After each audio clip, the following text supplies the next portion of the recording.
see if I did. If you had 32K, you could rule the world with 32K.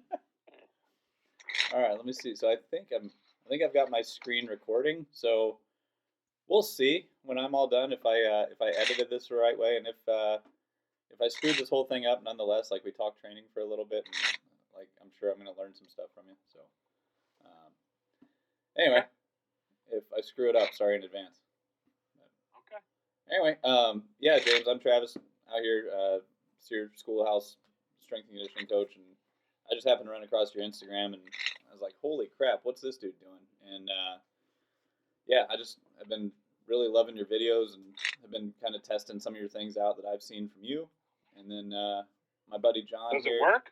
Yeah. Or am I full of crap? No, it's awesome. I mean, it's okay. I have no idea how you're hitting the weights that you're hitting, but you know, like, lots of practice.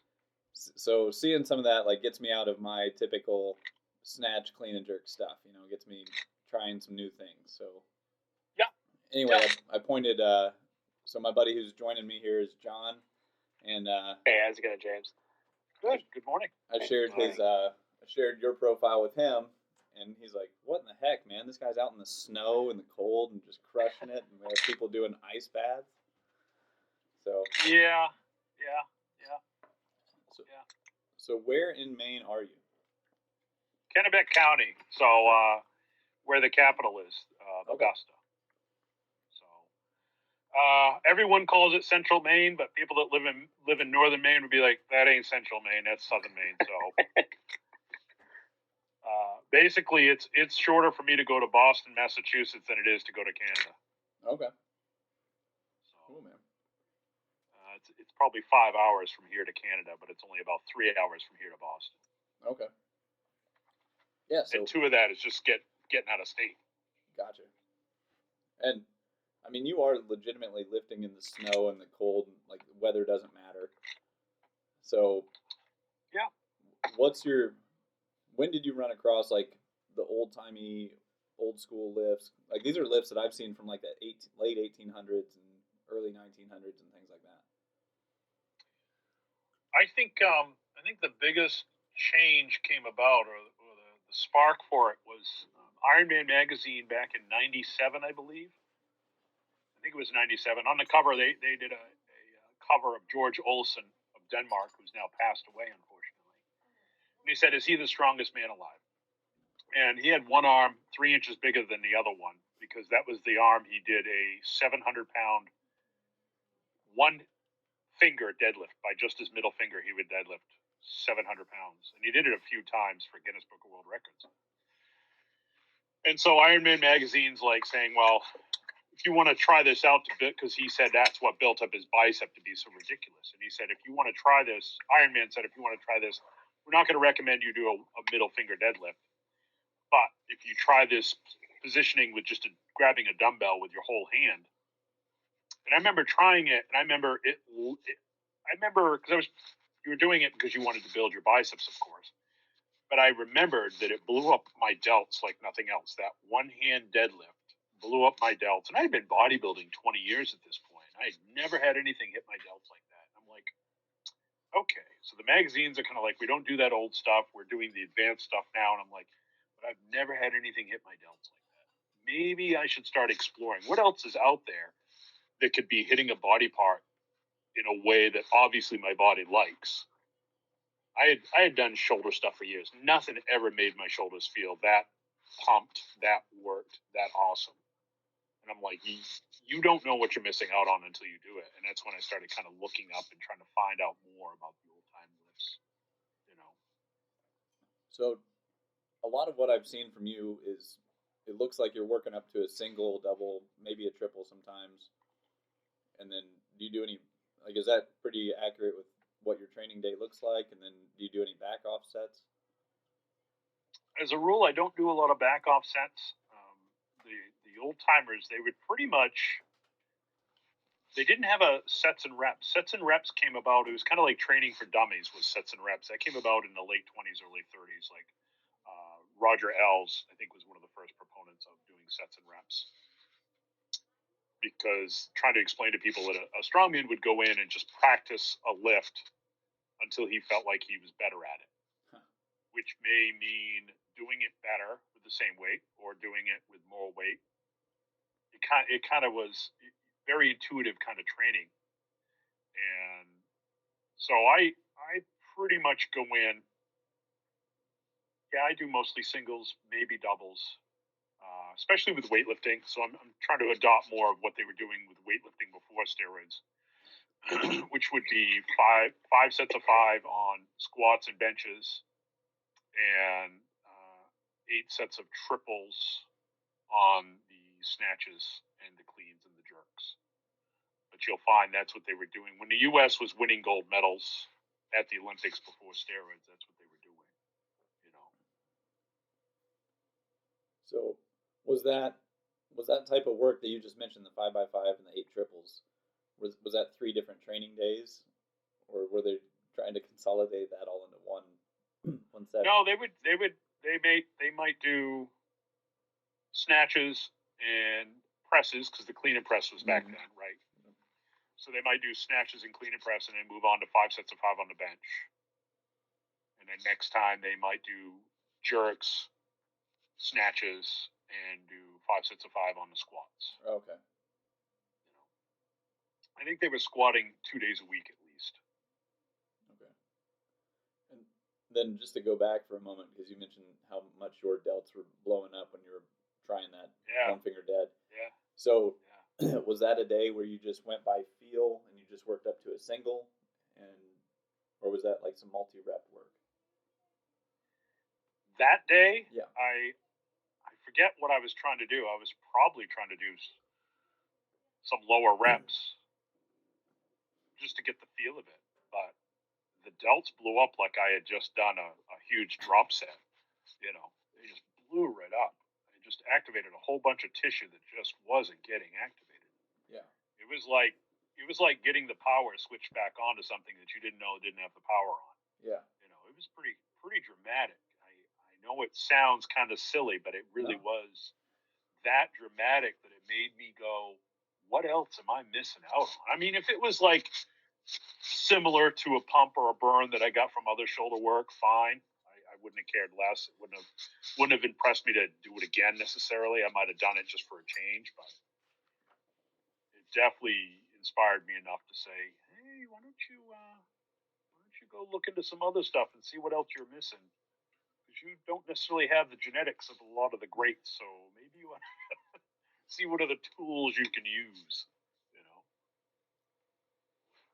So which lift along the way has been the most eye-opening to you, or is that one it? Well, it's hard to beat that one. I would say the practice, the realization that you don't need a squat rack, you don't need a power rack, and that you're actually probably better off. Most people are better off not using a power rack, not using a squat rack. Mm-hmm. When you start looking at the history of why that stuff was invented, it had nothing to do with safety, though it's now sold as safety. It had to do with just saving energy so you could lift more weight. Originally, the first Olympic coach here in the States, the Olympic team coach, was Mark Barry, who wrote a great book, Physical Training Simplified. If you get a chance, that's a great book. And he came up with the idea of squat stands so that lifters wouldn't spend so much time and energy trying to get a bar on their shoulders to squat. But the squat was popular only because of Henry Steinborn, who came over from Germany in 1921. Here's a guy that weighs 215, like 5'8" and a half, and he's picking up 250 kilos, 551 pounds off the ground, getting it onto his back and squatting it for like 3 or 4 reps. And so they're like, okay, we could use some of that. That's going to build some body power. And that's because before then we didn't do flat-footed squats. We did the deep knee bend, you know, where you roll down onto the balls of the feet. Not that that's a bad exercise, but when you go from struggling with, 200 pounds on a deep knee bend to realizing you can do 350, 400 pounds by just getting your feet flat, that's a big change, So I would say realizing you don't need all that equipment, that advanced equipment that was intended for people going to the Olympics. I'm not going to the Olympics. The people I train aren't going to the Olympics. And so that was probably the biggest change, was realizing I didn't need all that stuff anymore. That if you just have a barbell stack of plates and some adjustable dumbbells, you can do whatever you want. As a regular person, I'm not talking competitive lifting, but I'm saying you can have all the mobility and strength you want. You can get 400 pounds on your back and squat it at home. You can deadlift 500 pounds at home. You can put 300 pounds overhead at home without any special equipment, and that will give you everything you're ever going to need in life as a regular, everyday person. You know. Mm-hmm. I gotcha. Yeah, I think that's been something that you know we we play around with the military guys, is especially as they are going out in the woods and they're using uncalibrated weights, and Yep. reminding them that they're not always going to have the luxury of being in a temperature controlled environment. And Yep. so we have a day strictly dedicated to what we call farm work, and Yeah. we carry things, and hey, here's a bag on the ground, figure out how to move it. I'm not going to give you a ton of instruction other than brace tight. I want to see what you can figure out. So See that tree over there with a big thick branch on it? Why don't you jump up, grab that, and start doing some pull-ups? yeah, but we since And I was going to say, and if it's too thick to grab, just use a mix grip. yeah. Those are a great style pull-up that really open up the shoulders because it makes you twist. It's a really cool pull-up doing a mix grip pull-up. And that's the Opens up thing. a lot of stuff. We've been playing around with our weighted. We do a ton of weighted pull ups, and we'll mix. I'll tell them I don't care on the grip. We can use rolling thunders or eagle loops or anything that they can possibly think of, and be creative, because I think a lot of times, I don't know what you've seen as far as injuries and things like that, but I've noticed that when people become so myopic in their training, is like, this is the only thing I'm going to do.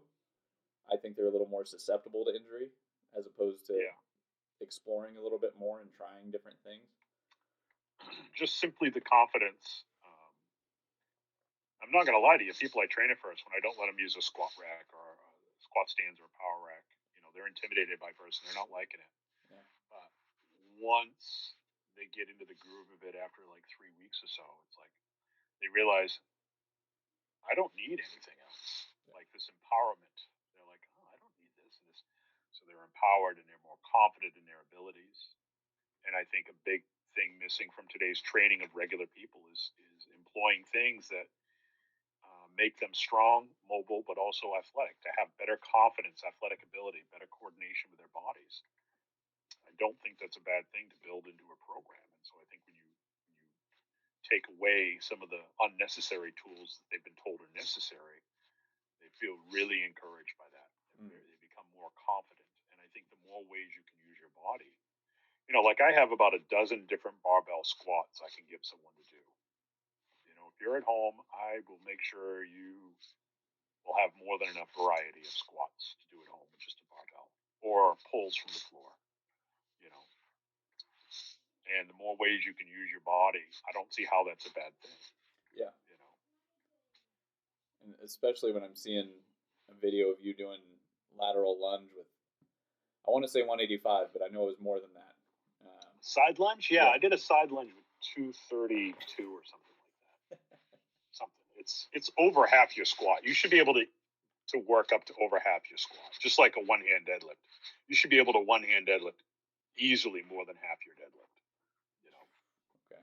But if you're, and you just work up on your side lunges and your reverse lunges, when you do that, you're making sure that if you miss a squat, it's not because you have a leg weakness. Yeah. Right? I'm not saying you got to use 80% of your squat. I'm just saying if you use 55% of your squat on your lunges, you work up to that over time. But that's easily doable. Some people will get 60.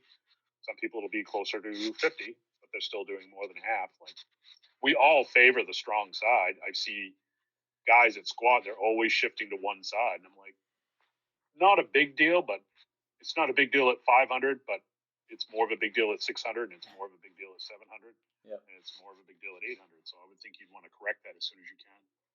But I think the main thing with side lunges I like more than, well, I guess it could be applied to the other lunges. I just think side lunges are so good at building mobility. They build the groin as well as the legs. I really think they are the best all-around leg developer with a barbell. But you can use the lunges. the main thing I have people concentrate on is, all right, step forward or step to the side with your dominant side. See how good that feels? See how good that solid that landing was with your foot? All right, let's get your other side to feel that good, or as close as we can. And so it's great feedback as to you don't realize how much you favor one side until you have something that shows you how good one side feels and how bad the other side feels. And it's like, yeah, we got some work to do. You know, I'm not saying you got to get it 1-to-1 ratio, but if you can get 90%, you're doing all right. You know, that's awesome that you say that too, as far as just equal balancing the, you know, your non-dominant side to kind of catch up to your dominant side, because seeing it as far as like a training perspective, especially the novice individuals that are in the gym, it like most of the pain that they get is because of lack of development on their non-dominant side. And it's just like the unconventional type of training where, hey, let's load up a barbell and we're only putting weight on your non-dominant side. And we're going to perform a back squat. And just having that connection, where mind-body connection, versus like, oh, wow, like I didn't know that I was this weak, you know. And it's kind of funny because it's like I call it the light bulb moment, where it's like, hey, yeah, you're plateauing because you're not identifying the bleed out or the unequal energy output, because people are just thinking that, oh, well, my body, like either side, they should be just as strong. And it's like, no. Like with anything, you're always like outside the training area, you're always going to have that dominant, favorable side, no matter what you're doing. So if we can play catch up, that's the biggest thing as far as what I see. People starting training and then they hit the numbers that they want to hit, and then it just falls off, or it just stays the same, where they're not progressing as where you should, you know, where people need to capitalize on what they're not good at, rather than, oh, I like doing barbell curls the whole entire time, you know. Yes, it's funny to me because I think pretty much everything we do is wrong. I think everything we do with training people, the whole premise from day one, the whole outlook is wrong. I think the two. Do you want me to go into this, or do you want to move into something else? Yeah, let's do it. So this is gonna sound pretty radical, but I absolutely 100% feel this. I'm not trying to sell you something. I got nothing for you to buy. But I seriously believe there are two basic pieces that we're ignoring, and that everything we're doing is wrong. And number one is we're ignoring that we're mostly either right-handed or left-handed. None of our training reflects that. You know, we're not doing anything to level up someone's side. We're worried about front to back strength ratios, right? But that matters. But what's going to catch up with you down the road more? Front to back a problem, or a left to right problem? A left to right deficiency. That's going to catch up to you. To me, trying to balance out front to back strength is like throwing deck chairs off the Titanic. Technically, it's helping, but it's going to go down no matter how many deck chairs you throw off the Titanic. Okay, that's number one. Number two, I don't see anyone talking about the natural muscle structure and the dominance of the joints. We all know the pecs and lats are huge and strong. They're going to outpower the external rotators of the shoulder. So we're not giving people bench presses to do right away, right? We're making sure people get super strong with the rotator cuff and the external rotators, right? No. Glutes, strongest muscles in the body. Probably going to overpower your hip flexors pretty well. Look at the size of your calves versus the size of your shin muscles. They have the opposite effect on the ankle joint, right? So we're making sure we're building up hip flexors and shins before we give people lots of squats and deadlifts to do, right? No. So we're pretty much giving everyone everything they're already good at naturally. You can never train your entire life, and you have a dominant side to every joint that we're concerned with in our training. All those joints have a dominant side, have a dominant action. And all of our training is about accentuating the stuff that we're already stronger at, whether we ever trained or not. So those, to me, are the two biggest things we're missing right off the bat. No attention to balancing the bilateral deficit, the left to right. No attention to building up the stuff that is naturally weak on you. So that to me is probably the two biggest things we're missing. That's why I say everything we do is wrong. Our approach is completely wrong. I think if you took a negative, the old days of taking a picture and you'd have the negative of that picture. I think the negative is what we need to be doing. If you took a picture of what we're doing in today's training, do the opposite of that. Let's focus on the stuff that's naturally weak, and let's balance out our left to right and not worry so much. I'm not saying don't worry about front to back, but I would say worry more about left to right. Yeah, I think that's good. That's insightful, because you have a lot of people that they follow a dogma and they don't know why they're following the dogma they're following. They just saw somebody do it. They think it's cool. Did you see my video yesterday? The guy was upset that I was okay with someone crapping on back squats. Oh no! And it was a weightlifter responded, and the post had nothing to do with any sports, which is funny to me because it's always someone who's in the weight sports, either powerlifting or bodybuilding or weightlifting. And I'm like, no, I don't think I don't think a weightlifter needs squats anyways, because they're like, do you know why weightlifters do back squats since day one? I go, I know. Do you? I know the history of it. I know where it came from. And the front squat wasn't around in the 1920s because we were still split snatching and split cleaning, so we had no need for a front squat.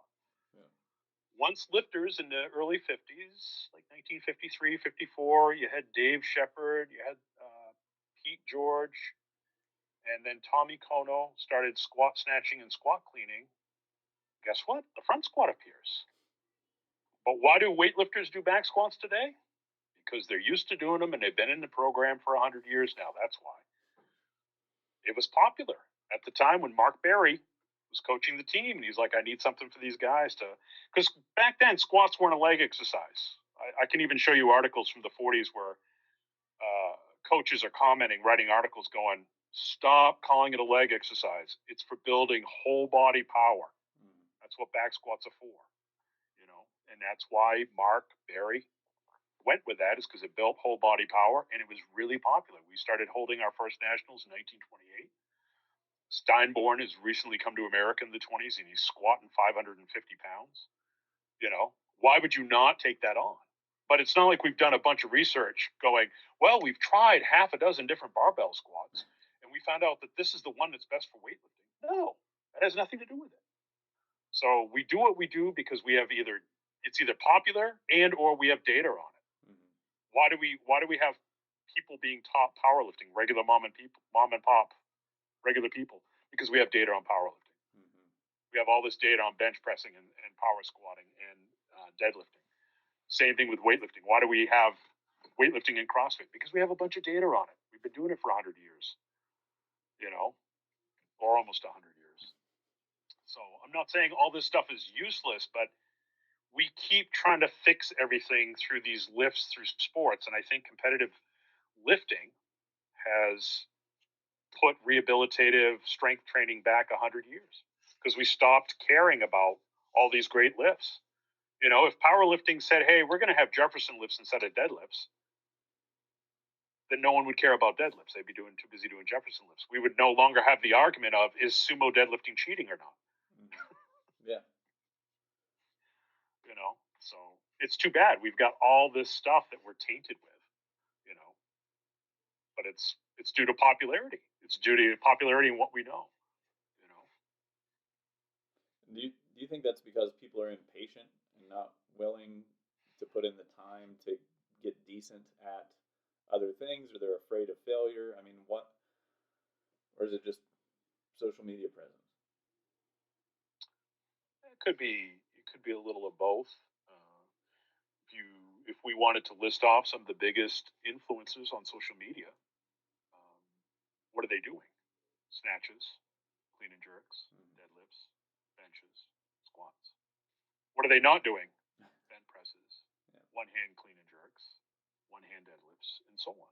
So, who has the greatest influence? Who's sending out the greatest amount of messaging? Right. So the audience is like, well, that's what these guys are doing, and they're pretty popular, and I like them, and I want to be like them. You know, never mind that how many of them are on steroids. Steroids. You know, how many of them? You know, it's all natural. Yes. Yeah, yeah. I naturally grab a syringe and fill it with a bit of test, and naturally stick it in my gluteus maximus, and naturally push that plunger down. And I just eat raw. I'll eat raw organ meat the whole entire time. Oh yeah. Have you ever seen what liver can do for me? Yeah. Yeah. If that's what liver does for me, I'll take 2 bottles of it. Thank you. Yeah. Yeah, that's too bad.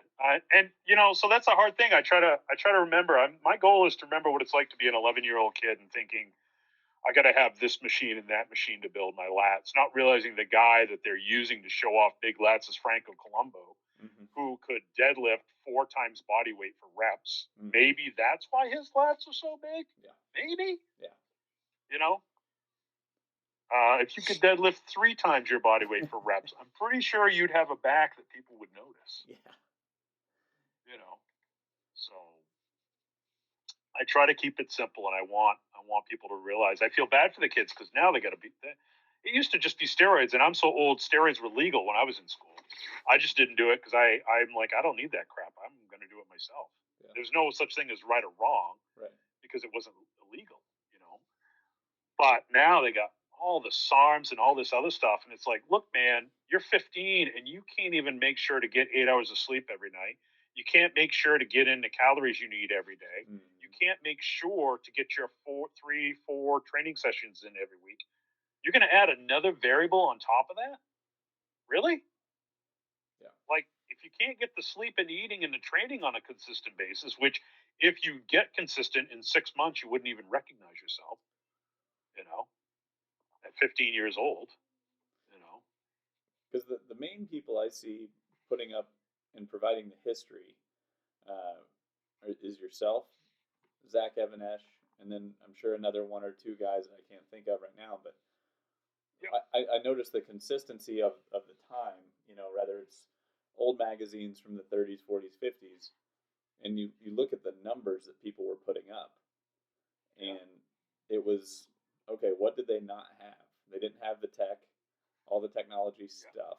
They didn't have all of these external stressors. They were truly focused on sleep, caloric, you know, calories being appropriate depending on their goals and all that stuff. And then they would train really hard 3, maybe 4 days a week. Yeah. And then they would go work, you know, like.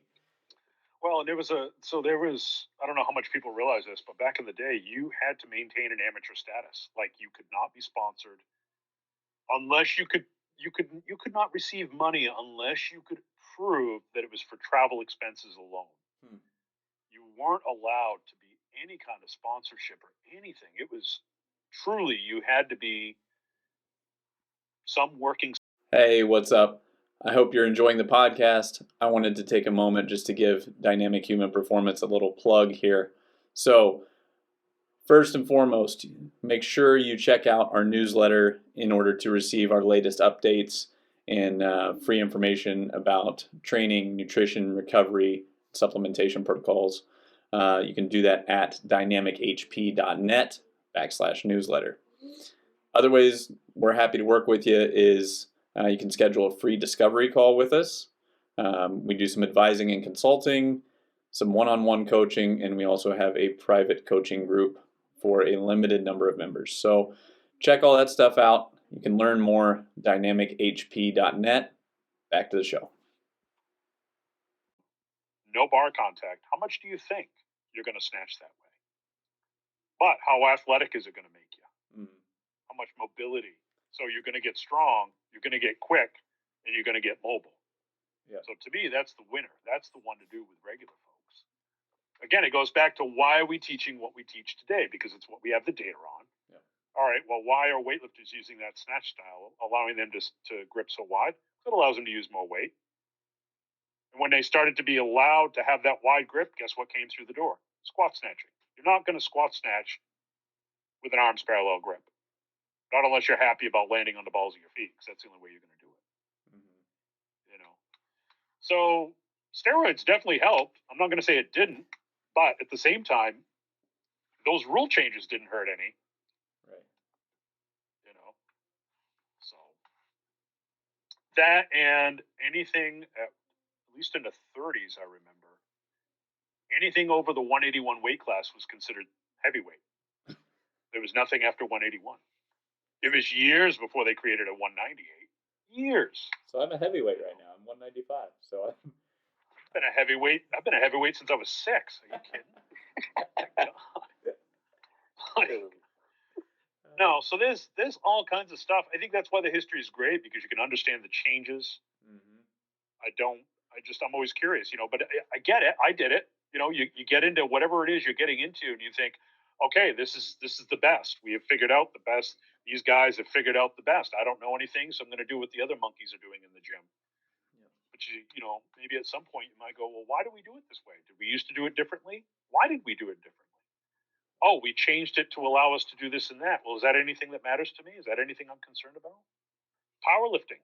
When that started, the first 600-pound bench press was made with a 2-second pause at the chest on a real narrow bench, feet flat on the floor, no arch allowed. No arch. That was a rough way to bench press. Yeah. But they've allowed changes to happen to allow them to lift more weight. Yeah. Yeah. Seeing some of those arches now is so. I get the mobility and all that stuff, but it's like sure. It's just anyway. No, but what's it going to do to the regular person? Yeah. That's the thing. And if you want to do that for a month and see what you can do, like you say, once a year, you're like, I'm going to do that type of arch, that crazy arch, and see what I can hit. Great. But the rest of the time, I'd recommend doing a flat back or use dumbbells or use a cambered bench press bar and work that extra range of motion and get as much out of it as you can. Yeah. Because what's the point of having a big bench, but you don't have the muscle tissue to go with it? Exactly. Exactly. And again, I'm training regular people. I don't train athletes as much as I used to. I used to train a lot of people for strongman. And though it's very rewarding, it definitely wears me out. Definitely wears me out.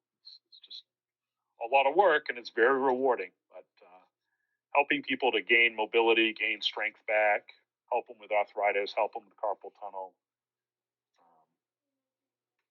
with basic, simple stuff. That's really rewarding. Yeah. I'm right there with you with the guys that I train that are, I think that people think, well, just because these guys are in a special warfare, I don't know, John, what would you call it? Like special warfare slot, maybe? Yeah, like a special warfare capacity. Yeah, I'd say. And just because they're in that, I think people by default think that, well, they must be super athletic and incredible in the weight room and all that stuff. And I think they might have some athleticism due to sports that they've played, but a lot of them have never lifted weights or been taught how to lift weights and hit the basics properly. And I have to break the mindset of all the stuff that you see on social media of lift heavy, heavy, heavier, heavier, heavier. It's more about we're trying to move things faster with efficiency. And then from there, it's like, all right, well, we're just going to do a lot of posterior chain work. And then we'll start, once we've done that for a period of time, then we'll start trying out some different things, and we don't need to change things all the time. Um, Yeah. but a lot of these guys, they're in such a. I guess my point is their training age is 0 to 2 years old. Um, Right. so we're in that very novice stage with a lot of them. Yep. Yeah. And if you can, to me, it would seem like the thing is once I could put them through a program that makes them feel capable. Once you feel capable, once you feel like you can run through a bunch of stuff Yeah. and ask for more, it's easier to train people from my generation that did a lot of work growing up. Yep. Yeah. And a lot of activity growing up. I started splitting wood by hand when I was 7. Started, with an axe because I was too weak and young to use a splitting maul yet. But start using a push mower because nobody had riding lawnmowers back then. You had a push mower. You go around doing lawns. You shovel snow out of driveways here in Maine, and then your playtime was as much work as your work time. With hiking and going swimming and building snow forts and going sledding in the wintertime and skiing. And so when I train someone who's my age, it's easy for them because they know what it used to feel like to feel good. But when you take people that have never felt good a day in their lives, I mean, in high school, we could drop and just go for a 5-mile jog just because we wanted to go for a 5-mile jog. Hey, let's go for a run. No internet back then. So, hey, let's go for a run. So you go run 4, 5, 6 miles and talk the whole time while you're doing it. You're not setting a world record, but you're off doing something. Yeah. So you take people like that, they know what it's like to feel good. But if I work with some kid, I'm just blah, blah, blah, blah, blah, blah, blah, blah. And it's not until they start to feel good that they kind of go, oh. Yeah. Because they have no idea what you're talking about. How do you explain it to someone? Yeah. Yeah. So I'd imagine once you get those guys feeling good, then, oh, okay, coach, I get what you're doing. Yeah. Yeah, there's a lot of it where it's like we'll do a lot of, to your point of people aren't getting out of the house and playing nearly as much now as they were. Because when I was a kid, it was we're gonna go ride our bikes around, we're gonna go wrestle and beat the crap out of each other for no reason. We're just we're just gonna do that stuff, And then I asked one of the trainees about a year ago. I was like, "Hey, what sports did you play growing up? What'd you do outside?" And he goes, "Oh, I was a gamer." And I was like, "What's that mean?" And he goes, "Well, I would play video games on Twitch." And I was like, "You signed up to be in a very physical environment after just playing video games, and we can't do anything to accelerate the bone adaptations, the tendon, the ligaments. Like, good luck." No, I had a kid over in Scotland. I've done some seminars over in Scotland, and I remember one kid I saw at the gym, and he asked me for some help, and I asked him about his youth and what he did. He was like 18. He's like basically sat in a beanbag, eating Cheetos, playing video games. My entire childhood is all I've ever done. But he said, then hormones hit, and I'm like, girls. I need to do something to attract girls. I'm going to start working out. And good kid, he was all in doing whatever it took. He trusted what I said, worked hard. But man, I can't imagine what it's like, man. I mean, there's stuff you learn to do as a kid that mentally got you over some hurdles that I can't imagine being a young adult without that mental ability. Like, Pop's got this huge pile of dirt delivered that he needs shoveled out, smoothed out, loaded up into a wheelbarrow, put stuff over here, put stuff over there. And as a kid, you learn that if you stare at that pile of dirt, number one, it ain't gonna move. And number two, you realize that if you stare at the immensity of the task, it will paralyze you. You've just got to keep your head down, stick your shovel in the dirt until the wheelbarrow's full, and just keep doing this until it's done. Don't even look at the pile. Yeah. And that's a great life lesson. Yeah. To learn 7 years old, 8 years old, 9 years old, 10 years old, all these years, these projects get hammered home in your brain that hey, if you just put your head down and do the work, it gets done, kid. Yeah. You know, whereas it's never going to take any longer when you look at it, do 2 shovelfuls, look at it some more. Oh my God, this is never going to get done. These kids don't have those experiences, unfortunately, and that's a hard thing to overcome. That, and I think Travis Mash, weightlifting coach, used to be a top level power lifter as well. Yep. And he said the biggest problem he's running into is these kids can't visualize because everything's been visually done for them. Right. I would agree with that. That's I never thought of that, but he's right. Yeah. You know, it's like the instantaneous like satisfaction. Yeah. You know, it took time to basically what's the word I'm looking for here? Achievement. Like it took time to reach an achievement. Where now everything is just blowing up in their face. Like they post a picture on Instagram and it's instant feedback.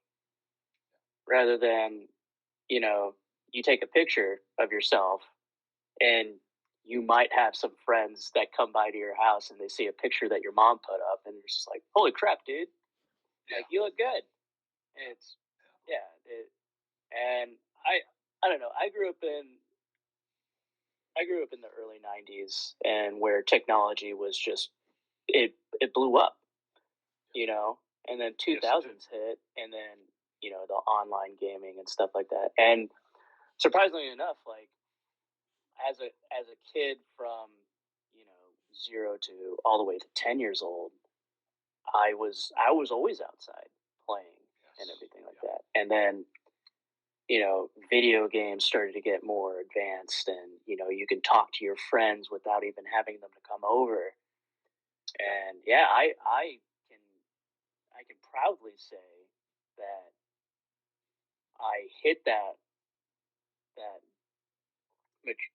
I guess the maturity of I saw what just sitting around doing absolutely nothing and eating horrible foods, drinking horrible drinks, and again puberty hit, and it's like I see all these action movies and all these cool people that are physically capable. They look great, you know, Arnold Schwarzenegger and all this other stuff. Oh yeah, it's like and it's like I want to be like that. Like yep. And I guess I was very fortunate enough to realize that no one wants to be with an unhealthy person. Well, at least during the time that I was a teenager, you know.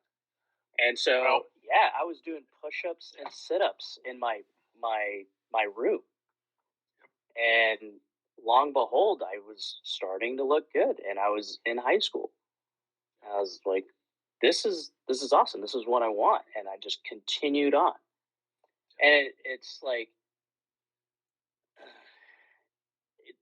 it's hard, and it's trying to like wrap your head around it, where these people that are unhealthy and they're wanting to lose weight, and they put up this defense of, well, I have this problem, or I can't do it because I don't have this piece of equipment, or I don't have a gym readily available. And it's awesome that we have individuals like you who's like, hey, you got a heavy rock outside your house, you got a tree branch that you can do pull-ups on, you can work out. Like there shouldn't be any excuses as far as allowing your body to get to a point where I need someone to help me get out of the couch. Like, but again, we're developing as a society that we're catering to the lowest common denominator, which is not necessary. It's not a bad thing, but the downside of it all is we're giving the newer generation a just the worst standard to live. You know, like it is. I don't know. I told myself. I would add to that. Yeah. I would add to that simply that, in addition, those that should know better, it seems, strength is so misunderstood because if you could wake up tomorrow and for 5 minutes feel like what 3 months of getting the right amount of food, the right amount of food, the sleep, and the training of 3 months, if you could wake up tomorrow and feel that for 5 minutes, you'd be off and running. You wouldn't look back. Yeah. You know? And strength is so misunderstood because we understand that certain things need to be stronger, and that's okay. But for some reason, with ourselves, and there are people out there online that I think should know better, and I'm kind of shocked and dismayed. But it's like strength shouldn't be such a hard sell, but it is. Yeah. It's really weird. You know what I mean? Because when you can go and do stuff easily, and you forget you even did it because it's not even a blip on your radar because you're so strong to help someone move something or do something. Like I'm into old cars, particularly old trucks, and some of the guys will swap in a bigger motor. And the thinking is, I'm not looking to go faster. I just know that bigger motor is stronger, and it's going to loaf through the day. It's never going to be stressed, so it's probably not going to break down as much because it's so much stronger. It's like, well, human beings are the same way. So, but until people get that feeling of empowerment, that they're stronger, that they don't need something like it. It's just like what I said with the guys in the field, like trying to train them until they know what it's like to be able to run around for half an hour, breathe heavy, sweat, but they're still fine and they're asking for more. Then they're like, okay, I get it now. But how do you get them to that point of I get it? Yeah. And I think that's the thing is, for all of it, it takes time and it's an investment of delayed gratification, things you're not going to fully realize until later. But a lot of people aren't willing to make the deposit. Like I call it a daily deposit for your future self. Where you're making these investments, you're making these deposits because they're going to return exponentially in the future.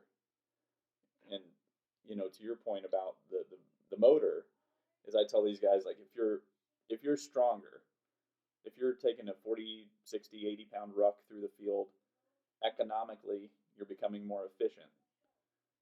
And that's how I guess I don't want to say win, but I can get more buy-in when I present it in that way. But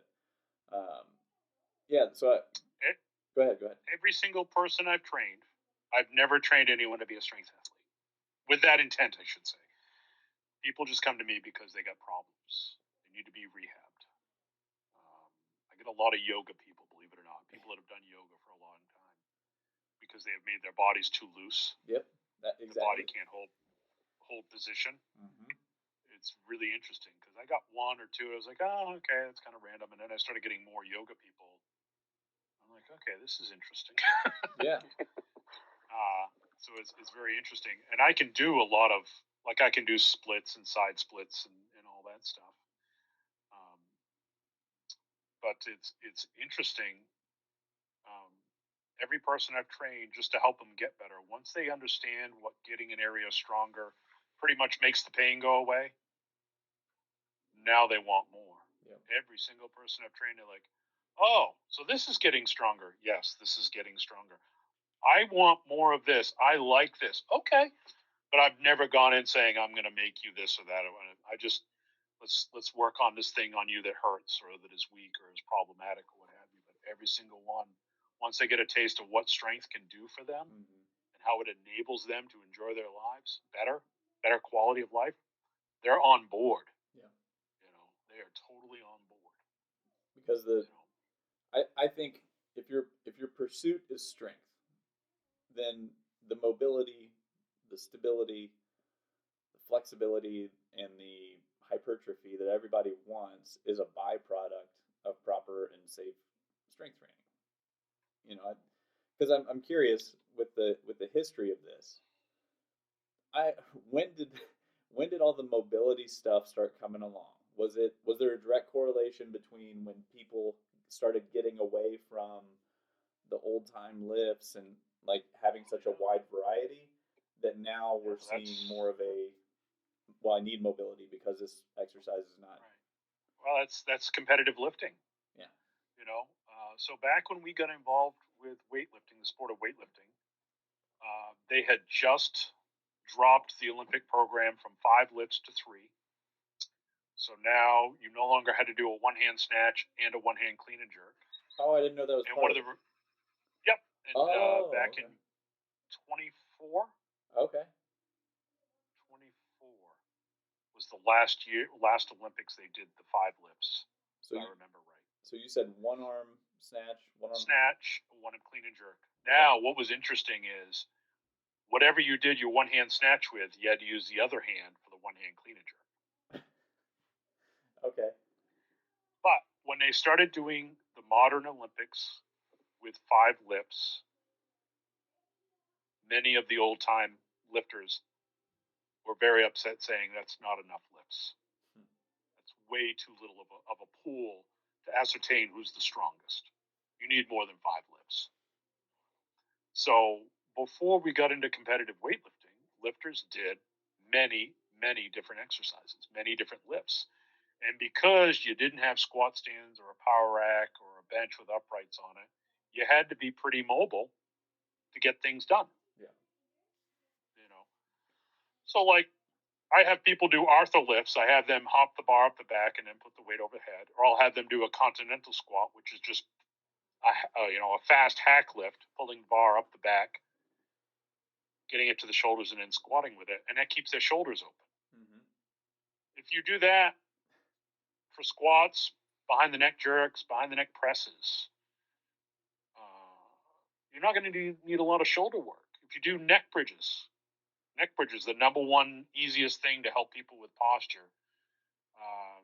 This past year, I had a 65-year-old woman. She was having problems with her neck, her head's too far forward, and she had trouble sleeping at night. I'm like, well, you're not going to like it, but I would say neck bridges. And I showed her how to do them. I said, they're never going to feel great, but they're going to feel better than they do today. Yeah.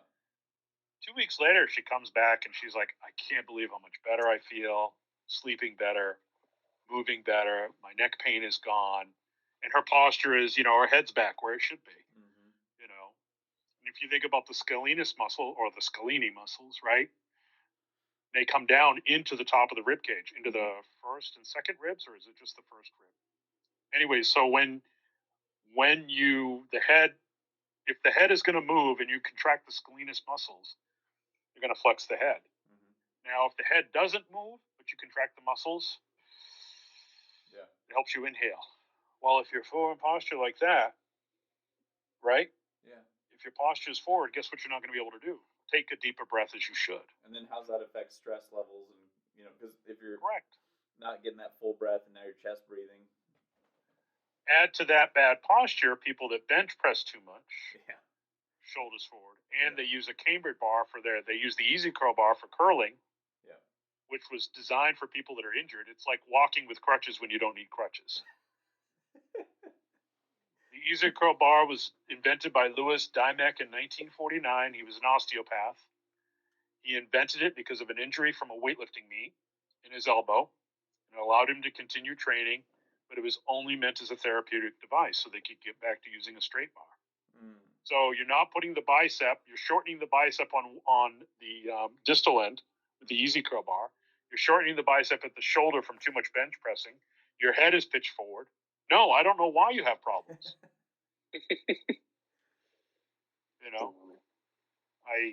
It's pretty simple, but neck bridges, what a simple thing to get people to do. Yeah. Doesn't require any equipment. Every time a commercial comes on, whether it's a podcast, a TV show, you hear a commercial come on, do a neck bridge for 10 seconds. Yeah. That's it. Yeah.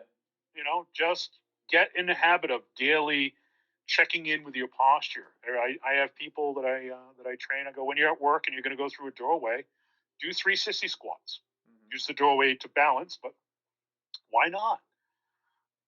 Keep the hip flexors open from sitting at the desk all day. Yeah. It doesn't really get any simpler than that, I remember in one of Dan John's books where he was talking about little and often. Yeah, little and often makes a lot. Yeah, it's true. Is people, I discount or discredit or just never think of, well, this is so small it's not going to make a difference. But then they forget about, it's like compound interest, where it will eventually, you're going to have this exponential growth and it will take off. But I think a lot of people are just impatient, you know. Well, whenever someone says to me, "Well, that's too little to make a difference," I said, so it won't be a problem for you to do it then, right? If it's so little. Or Right. on the other hand is that they train for an hour a day and they say, well, I checked that box. Right. I don't need to. I can sit around and be behind my computer desk. Like you're required to move every day, and so why not just try to move better? And I think that's the thing, is that we're having it to where people are looking for aesthetically pleasing rather than functional. And again, like there's going to be the outliers out Sure. there where they're saying, hey, like we have to be able to control our body, like that's the way it is. But there's other people out there that's just like, well, look at me, I look like a Greek statue. This is what healthy looks like. And it's like, okay, like growing up in Oklahoma, like seeing people, like actual farmers that bale hay and everything like that. I mean, some of them look like Greek statues, but there's other ones that I would put against any bodybuilder. Oh yeah. For pound of hard manual labor, the bodybuilder would get smoked. Yep. And it's just because it's the outside of the premise of what they're good at. And I think the mindset that like average human beings should strive is mastering basic functional movement and keeping the body or preventing injury, to keep it simple. And it's just, we're getting so lost and getting so like just a fire hose of information of basic or normal people that don't train, don't know what the right answer is. Yeah. Correct. You know? So. And that's why I don't like using big words. I try not to use a lot of syllables. I think syllables in a word create more distance between me and the person I'm trying to have a conversation with. I want to make it simple. I want to make it doable. And when they realize, when you're working with something like, so it really is that simple. And yes it is. Yes it is. And guess what happens? You dig in more. And I'm always encouraging anyone I work with to be part of the solution. I don't care how much someone wants to pay me, I will not work with anyone that's putting it all on me. I can only see a certain percentage of what's going on. You have the potential to feel 100% of what's going on in your body. You need to be on board with this and to be taking in information right from day one. Yeah, at first you're going to have to do what I tell you no matter what. But as time goes on, you have an understanding of how this affects your body and how that feels and this feels. You're going to build up a database of knowledge of, no, my body doesn't like that. Let's do this instead. Yeah. It's but yeah, the great thing about training people with the old time strongman is that there's you don't get to skip the mobility work and go straight to the lifting. You have to be mobile to get the bar where you want it to be, so you can do the lifting. And it's all built in. I heard a story. I don't know how true this is. You hear it through the grapevine, but of an American coach talking with a Russian coach back in the '60s or '70s, and he was asking about how do you get your guys more flexible, and what do you do? And the Russian coach was confused, and he said, "Well, we just put more weight on the bar, in a way, like the weight's making you get into positions and stretch things out." And I have a so that kid I told you about over in Scotland. Yeah.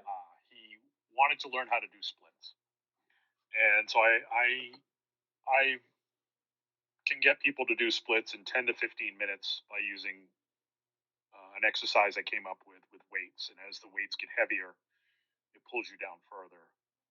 getting you to where you want to be. So after each set, we would retest his split, and he kept going lower and lower and lower and lower. You know, and it's not permanent, of course.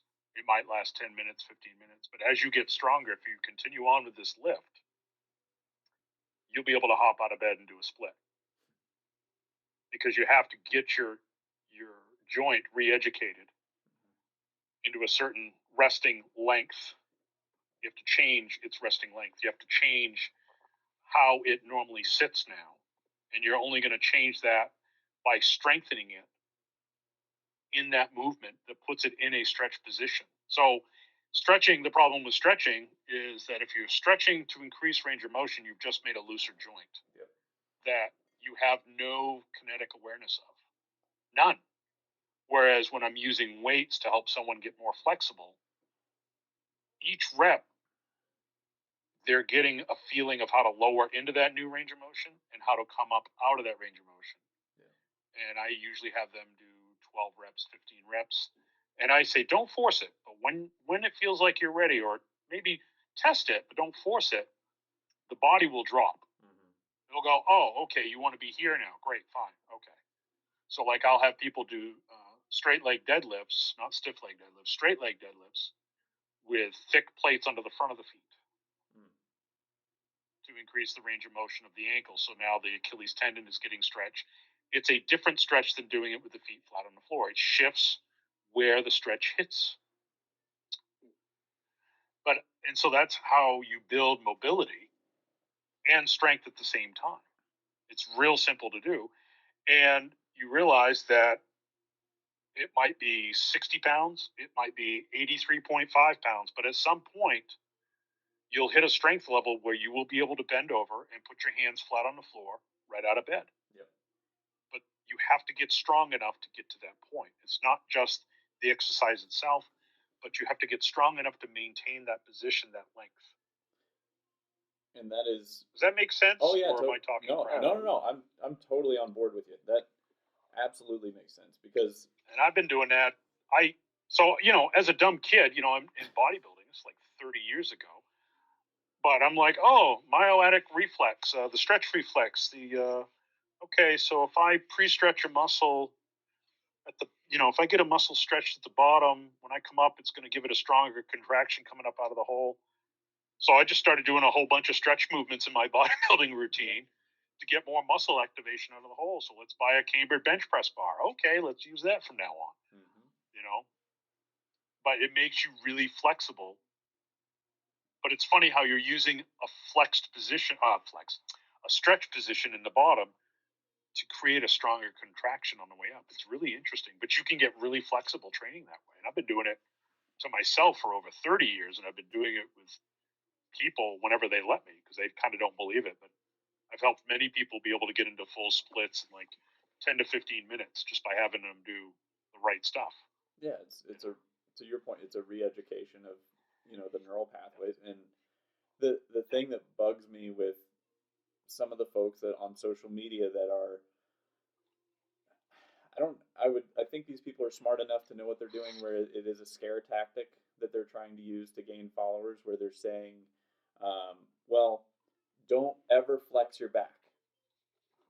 Heaven forbid you flex your back. And by the way, don't side bend and don't laterally flex either. And I think, okay, well, if we look back at some of the history on this, as you've seen, and then we think of, well, what about the guys who work in a rice paddy, or people who are fishermen, or a UFC fighter, and they're in a rounded back position. You look at the Russian weightlifters, where they're doing round back deadlifts. And the body adapts to all this stuff over time. It's not like there is like this is completely unsafe, don't do this. It is, do this appropriately. Start off with, your body weight. Earn that re-education, and then add 0.5, 1.5.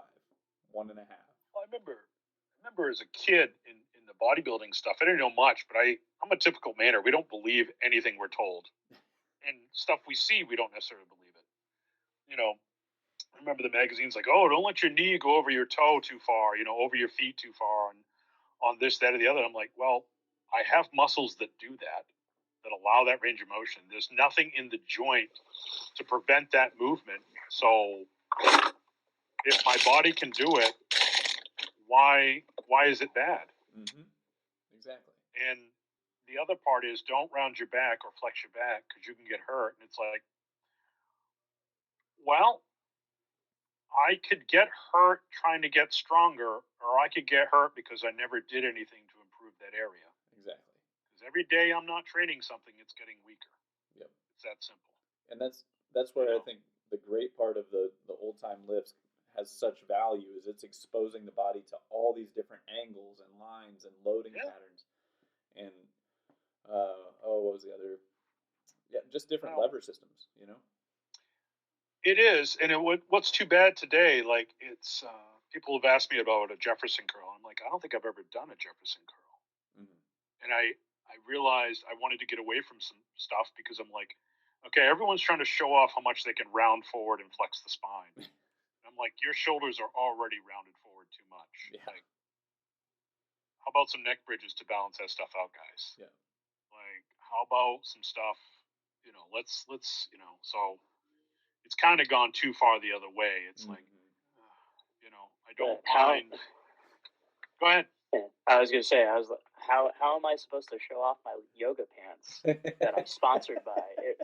True. You know, doing a Jefferson curl compared to doing a neck bridge. You know, you should be getting your Jefferson curl pants in the mail any day. Yeah. Yeah. True. Yeah. No, and it's so funny. So it's like, okay, just because I can teach someone how to do splits doesn't mean I necessarily will, because the other side of that is I told the kid, now you do this, you're going to have to maintain it on some level. Mm-hmm. You're going to have to touch base with this exercise and make sure you still have the strength, because if you try to play around and go do a sport that might put your leg into an extreme position, you don't want to have that range of motion become weak. So you got to do some kind of maintenance with it. So everything's got to pay off. So basically, I keep 1 foot flat on the ground, and I try to kick the top of the door. I try to hit the top of the door at the house with the ball of my foot. Okay. And with each leg, and if I can't do that, then I know it's time to do some of those lifts I do for splits. So, I guess a question I have for you is, you have obviously like a database of exercises in your head at this point that you've seen performed, you know, helped people with over the years. When you're going to train for the day, do you lay out a month, 2 months, or is it just, hey, I feel like I haven't touched this one since, you know, such and such a date. Now's a good time to revisit. At this point, well, I'm trying to get ready for a weightlifting meet, and then. So I know when I'm going to do that. I know I need to do that. I know I need to practice the snatches and the clean and jerks and everything else that entails. I try to balance out the weightlifting with some pullover and presses, because I think pullover and presses and jerks kind of go together pretty well. And so I know that's going to have to fit into the rotation as well. And I've recently been contacted by a big name in the fitness industry who wants to come up and work out in my driveway. And so I'm also trying to fit in stuff that they do, so I can keep up with them, if that makes any sense. If they can keep up with you, well, I don't know. They're pretty good. They're pretty good. And then of course grip training, because I love grip training, and I think grip is the gateway to strength, anyways. Oh yeah. I've had people argue with me about it, and I think it's funny. It's like, well, because I think Ed Cohn brought it up once. I love Ed. I've been following him since the 80s because I'm old. But I remember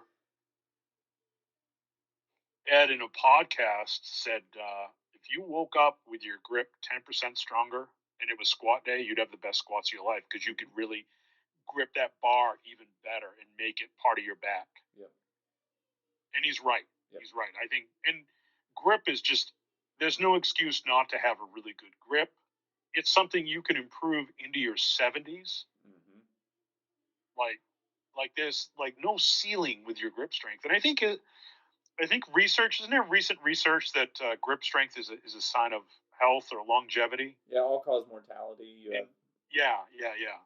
So, and I just think there's no excuse. It's when I pick up my plates, a lot of times our farmers walk them back to the shed. yeah, You know, I don't have a what's that the deadlift jack. I don't have the deadlift jack. yeah. I I'll pick up 600 pounds. Well, guess what? If you're gonna put weight on the bar, that's still only 300 pounds you're lifting on one side, right? So I, What do you need a deadlift jack for? I, It's only 300 pounds. It's just funny to me. Now, if you're deadlifting 800 pounds, I'll back off. yeah, But, geez, 300, 300 pounds. You're telling me you can't just jerk that up with one hand? Just get off the ground and slam the plate on there? I don't know. yeah. That's the. It's just bizarre to me. So I got a membership. So I have a garage gym. I work out on base, and then I just got a membership to a local gym that's purely bodybuilding, and mainly just for my own entertainment to try out some. I like to play around, get out of the regular routine, Sure. And Sure. anyway, I got a they have- CrossFit gym I hit down south of here Yeah, to be around some weightlifters. yeah. One of them podiumed at the Nationals drug free, believe it or not. Okay. No way. That's awesome. He clean and jerks double body weight, but he couldn't deadlift 500 because his body would shut down when his back would try to round. Okay. Because when you talked about earlier about our bodies get really locked into what they're doing, Yeah. his was so locked into that flat back Yeah. posture that even though he could clean and jerk 350, 360, Mm-hmm. he couldn't deadlift 500. And I told him that's just complete bull. That is complete bull. And it was, and there's a guy on base who last week he doubled. He took 700 for a double, and Wow. and he's just a monster. He's one of those guys who's like good at everything to the point where it's kind of annoying because you're like, can we find something that you're not good at? Oh yeah. Yeah. But Yep. the thing I think that gets lost is people look at him hitting those numbers now and they say, oh wow, what are you doing right now? But they fail to ask him, what were you doing 10, 15, 20 years ago?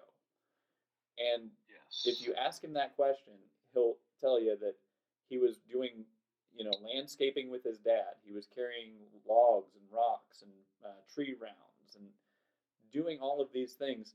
The furthest thing removed from only doing this style of deadlift. Yeah. But yeah, I think there's something. We had a kid at our strongman group. He said, "Well, you've always been that size," and I'm like, you're not gonna negate 30 years of my training. Yep. I said, you showed up today, your first time in our strongman group, and you're gonna totally crap all over the fact I've been training 30 years to get where I am today. Yep. I said, I don't think so, kid. Yeah, and that's where I got a kick out of it because I guess my daughter wanted to say hi, so Hi. but Hello. can you say hi, wave? All right, but yeah, I was talking. My first couple years that I got into training, I didn't know, I had zero idea what I was doing, so I was just messing around, and I was just kind of frustrated one day because I thought, man, these past 3 or 4 years have been wasted time and effort. And my mentor was like, no, you didn't waste anything. You figured out and played and tried. You made a lot of good investments along the way. It's just like life. A big part of finding out what you want is going through a lot of stuff you realize you don't. Yeah. Yeah. Ain't that the truth? Yeah. Yeah. Yep. But yeah, man. Well, Veers. So Go ahead. something I wanted to cover before we get too close to the end. When I talked about balancing left to right. Yeah. One of the things that's a key that you're not going to know this unless you do it. So I'd like to mention it because a lot of people won't know until you do it. And why would they do it unless they know there's a reason to do it? But part of that balancing out your left to right asymmetry, your differences in strength and mobility and muscle mass, coordination between your left and right sides. Those one-hand overhead lifts, you may call it a right-hand snatch, but success will depend on the left side of your body's ability to get down, bent to that side, and twist it out of the way for you to have success. So when I'm doing my best, easiest bent presses are with my dominant side, because the weight may be in my left hand, but it's the right torso muscles that I have all the coordination, mobility, strength, confidence, whatever you want to call it, or a combination of those, that allow me to bend down and around and get into the position that I want. Yeah. So getting the weight into position and starting the bent press feels awesome with my right. And then after that, it feels like crap. Getting everything into position to start the bent press from my right feels like I want to go beat up a puppy because it hurts so much. But from there, once it starts, it's like silk. It's like butter. So now, if you can get into one-hand overhead lifts, and I'm talking including the one-hand get-up, because that's a great exercise, especially not, and I call it the one-hand get-up, not to be obstinate, though I am obstinate. The one-hand get-up is different than what people call the Turkish get-up. It was done differently. But if you can get into the one-hand overhead lifts, they will teach you how far off you are, and they will definitely help you balance out your lateral spine flexion, so bending side to side, yep. and it will build up the balance out the twisting of the torso, the twisting muscles of the torso. So when you're doing the one hand lifts, are you? My presumption would be that you're doing that on the front side of your training session, or is that your entire training session is just doing, hey, I'm going to work up in this, one arm lift and then switch sides and then training session's done. Okay, I get what you're saying. So I will practice clean and jerks to be better at clean and jerks in the meet, but I'm not going to use clean and jerks to get stronger. Okay. When I'm in strongman, I use Atlas stones to get better at Atlas stones, but my strength training for Atlas stones is going to be front squats and goblet squats and Zercher lifts. So I will use one-hand snatches, one-hand clean and jerks as my strength work for my two-hand snatches. Okay. My two-hand clean and jerks. Gotcha. Because the idea is to get more than 55%. Or more than 50%, more than half of that weight done. Yeah. Does that make sense? Yeah, definitely. So I will go heavy on a one-hand snatch, and then I will do 8 sets of triples on my snatches, my competition snatches. I see. Does that make sense, or does that sound like crap? No, that definitely does, because that's kind of what I was thinking of.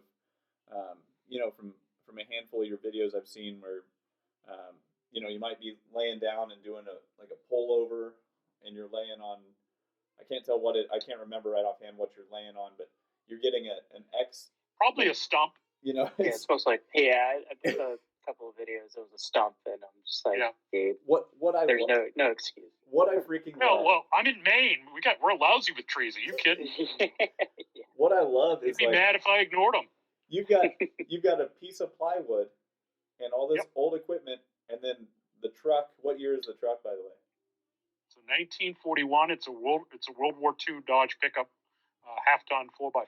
It's a WC-12. If anyone wants to know the technical name of it, it's a WC-12. Okay. You wouldn't believe how many people have written to me about that piece of plywood going, I never would have thought of that. Yeah. What a great idea to go do that in my driveway. Yeah. It's just a piece of plywood. Well, I got to spend $5,000 on a platform first, What's funny is a lot of people don't realize that sometimes there's 10 to 12 grand on the bar. Yeah. Because you have all the old York stuff and like some. Well, some of those plates are pretty rare. Yeah. They're worth a lot of money. Yeah. Some of those plates are worth thousands and thousands of dollars. So, because I love it, it's pretty funny. Well, the old 1.5 inch or 2 inch dumbbells you have, those are cool, Oh yeah, I bought some couple of different times. I bought random globe dumbbells, like just homemade, no special name. So if they broke, oh, I guess it's time to put a bigger handle on it then. Take it to the machine shop, but because it doesn't have any collector value, I can drop it and break it and not care. Yeah. You know. But it's I'm not trying to show off. I'm not trying to be so rustic, but at the same time, I really remember being that kid who's 11 years old thinking, I got to be at the gym. I got to be here. I got to have this stuff and that access. It's like, nope.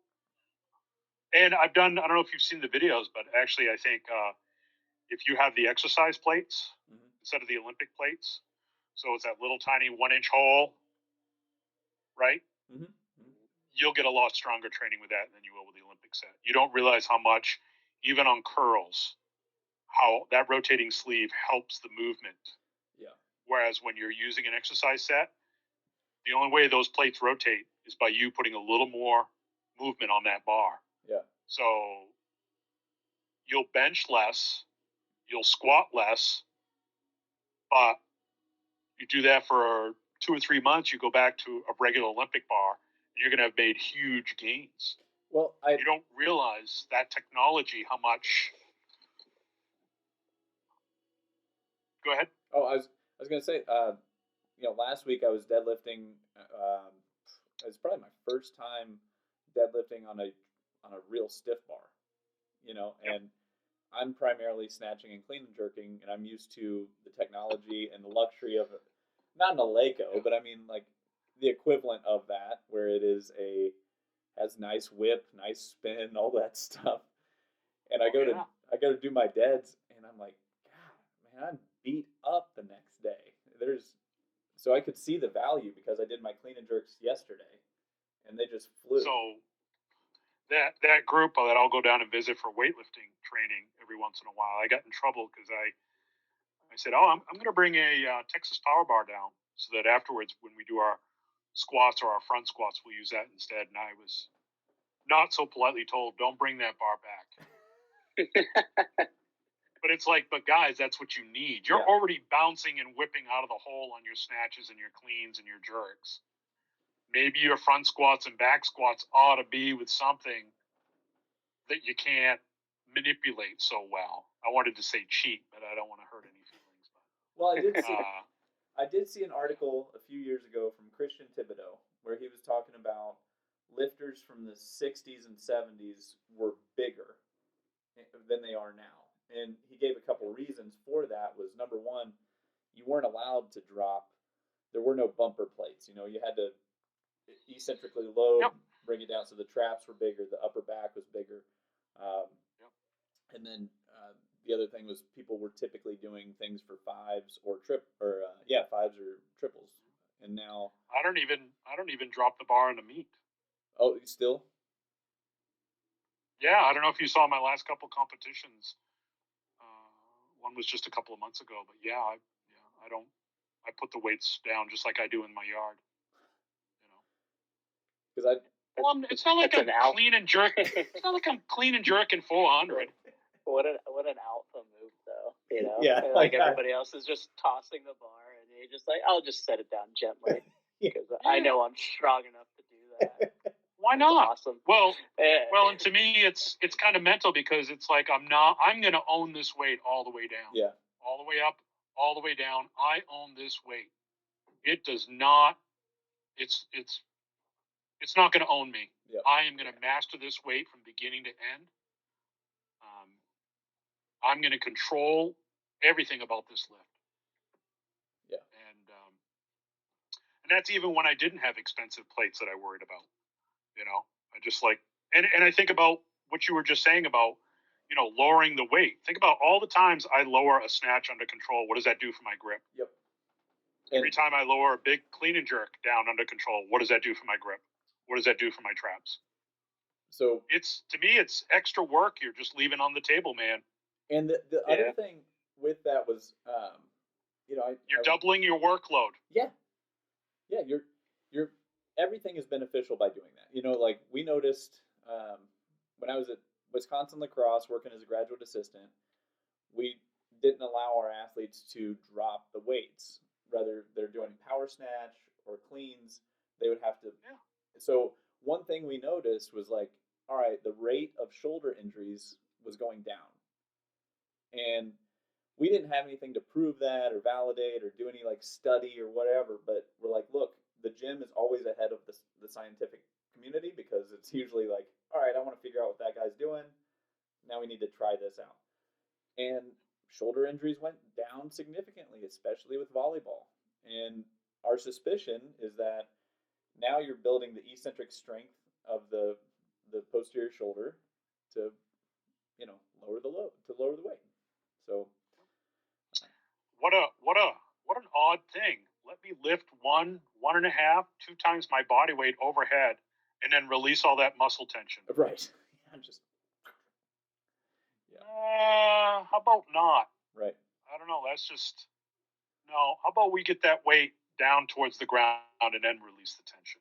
Yeah. I don't know. It just well, it's like so. I don't know if you ever watch me when I'm doing reps on deadlifts. I drives me nuts because, and I used to compete in powerlifting, but it's like I get what they're doing, but the whole pick it up and drop every rep, I'm like, what a waste. Yeah. Because the worst biomechanical position is your first rep. Mm-hmm. After that, you should be able to lower that weight exactly where you want it for every rep after that. Yeah. And I probably won't touch the floor. I may tap the floor. And by tap, I don't mean reverb off the floor. Right. I mean tap off the floor. Yep. And definitely not on sumos, because sumos I'm trying to build that side split mobility. So I will go low, but I won't touch the floor because as soon as I start to move forward, that's not what I want. Because I used the sumo deadlift to build my sumo squat, my power squat for powerlifting, and I competed raw. So I would still squat wide like the guys in suits, but I would do it raw without a belt. But that deadlift, you're going to get so much practice at that perfect position that you're going to fall right into that when you do that first pull on the floor in a meet. Yeah. So I people can argue with me and say, no, you need to get good at the first pull. That's why we drop it every rep. I'm like, okay, I'm not going to say that's wrong, but I'm like, I'd rather stay right in the pocket. Once I've earned it, I'm staying right in the pocket. Do you re-rack every rep of bench? Do you re-rack every rep of squats? No.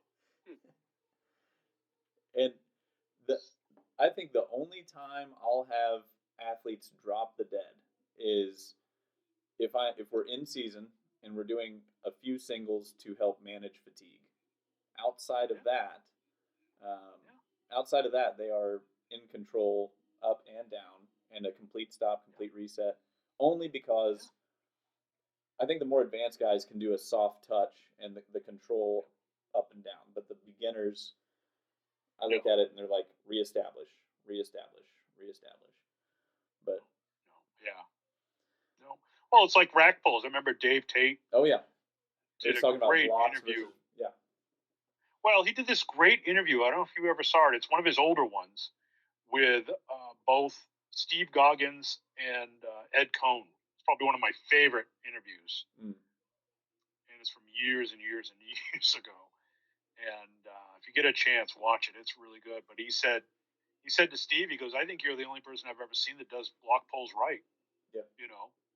And I think Steve was working up to 1,300-pound block pulls. Because Steve Goggins, same guy that double overhands 800, correct? Like he 880, 400 kilos, and was the first guy to squat 1,100. So, and it's funny how that double overhand thing came about, because that was all. That's still bizarre to me because that didn't exist. Nobody did that. The only time you saw a powerlifter do double overhand is when there were some from Eastern European bloc, former weightlifter. Mm-hmm. Everyone used to use a split grip. Everyone did a mixed grip back then. And then one guy got hurt. Everyone else got scared for some reason, because up until then it had happened, but no one really cared about it. They're like, okay, I'll just flip the other hand over and do it. Whatever.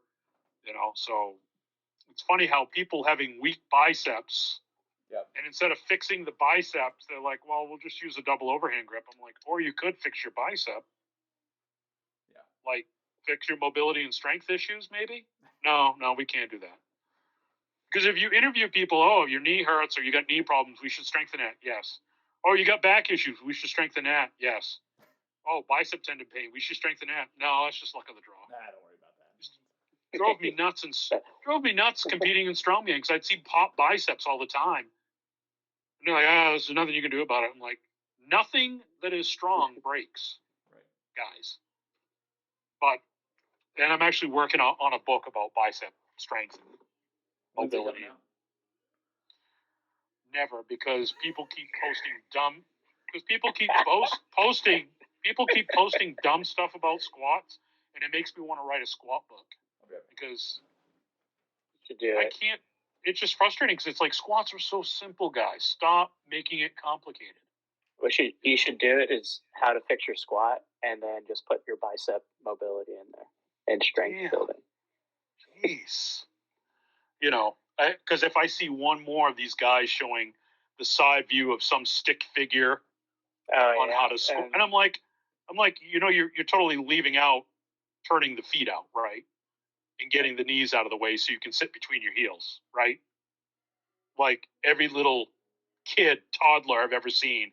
Like I don't know where all these squat issues come from because every kid I've ever seen has been able to sit on their heels. So we all had that ability at one point. So we're built to do it at one point. So and sit there too, and be comfortable in that position. Yes, I have fallen asleep that way. Back in the day, bookstores didn't have chairs for you to sit in, so I would just sit in a squat position and read a magazine, read a book, whatever. I still sit that way today. I think I've actually got videos of me telling you about something as I'm sitting in a squat position, you know, because to me it's natural. It's just, and I'm 5'11". My mom does it. She's 6 foot. My dad does it. He's 6'1". My little sister does it. She's 6'3". So I don't buy the whole height Too tall. squat. Yeah. Yeah. I don't. My femur is too long. Yeah. Well, then get them out of the way. Do a plie squat if you have to, for goodness sake. Yeah. You know, just get your legs out of the way and you can squat. I don't know. It's all simple. But you guys know that. I'm not telling you anything you didn't know when you woke up this morning. You know? No, but there's people. I don't know. Maybe 5 people listen to this thing. I don't have a huge following, but you know, people. It's 5 more than mine. But I mean, there's people that need to hear that stuff from. You know, it's not just me saying this stuff. It's not just John saying this stuff. It's James and countless other people. And here's proven documentation and examples. You know. I'm 52 years old. I don't like to harp on my age because I think it's kind of lame. It's kind of like the people like, oh, I curled this much, which is 1.12 times body weight. I'm like, nobody cares. Yeah. Nobody cares. Yeah. I'm, you know, if you get a double body weight squat, good for you. But it's, I don't know, it's a weird flex, and so I think sometimes it gets to be flexed too much about age. But I'm 52. Look at my videos. Look at how I move. You know, I don't have arthritis. I don't have joint problems. When something hurts, I know why it hurts. I can tell you what I did wrong. You know, I don't have to wonder why this hurts or that hurts. I know what I did wrong, or I know maybe I overworked it. But it's like, look, guys, I'm 52. I've been doing this over 40 years now. I started when I was 11. And I can still do all kinds of stuff that most people can't do. You know? So I must be doing something right. Mm-hmm. You know? Yeah. What steroids are you taking? That's the question. You know. That's true. That is true. Yeah. That's why he's in. Take a lot of vitamin. I think the only thing I take is a lot of vitamin D. I take a lot of vitamin D. I take about 40,000 IU's a day. And there's a guy I've been working with for a while. He's got, you know, back issues. When we first started working together, he had a lot of back problems, and then he was scared of deadlifting and scared of doing a lot of things. And wouldn't you know, like as we've done more deadlifting, back pain starts to go away. But he's one of those guys who's an incredible athlete, and he's like, hey, have you ever heard couple weeks, he's like, "Hey, have you heard of creatine before?" It's like, "Yeah, a little bit." And Oh yeah. he's like, "Man, Yeah. I started taking creatine, and man, that stuff works." I was like, "Yeah, it's one of the few that definitely works." Yes. Yeah. Have you heard of water? Yeah, That right. stuff is Oh, yeah. delicious, you know? Crazy. yeah. Uh, Yeah, I drink black coffee and water. That's the only two beverages I have is black coffee and water. Yeah. That's all you need I drink in a- the world. I drink a lot of water, dude. Wow, do I drink a lot of water? But yeah, it's pretty simple. I wish more people would get it. Once you get a taste of strength, whoever's listening, one of the 5 people listening, once you get a taste of strength, you're not going to want to go back. You're not, because being weak sucks. Oh yeah. Being weak sucks. No one's ever going to be on their deathbed going, "I wish I was weaker. Why did I live such a strong life?" I, You know, you know, I'm going to title this one "Being Weak Sucks." That's what I'm going to title this. Yeah. it does though. Yeah, because It honestly, just like the feeble, I just can't imagine being one of those feeble old people and like, oh my gosh, man, there's videos floating around online of I can't remember the guy's name. Like his first name's Joe, but he's a 90-year-old man deadlifting 405. and he's squatting below parallel with 2 plates, 225. And it's like He's this. from, I believe is he from Canada? I am not sure. There's a handful of them that do this, and it's like Yeah. this proves that Yeah. the body will adapt. You just must demand XYZ from it. Yeah, even if whatever you're doing today you maintain into your 80s and 90s, it'd be awesome. Yeah. My first powerlifting meet, I'll never forget. A guy named Leroy. I'm sorry, Leroy. 70 years old, 181 weight class, deadlifting 400 pounds. We're in the locker room at one point. He's got just his jock strap on. And from the back of him, his back, his glutes, his legs are thick. He's 70 years old and he's jacked. Yeah. And I'm walking down the hall with him and I can notice he's got good posture. His gait is smooth, clean, not a hitch with his legs or his hips. And I'm like, "How long you been training?" He goes, "I didn't do a thing till I was 52, which is the age I am now." He goes, I was the first time I started to feel old. I went to a gym. They gave me the old guy program.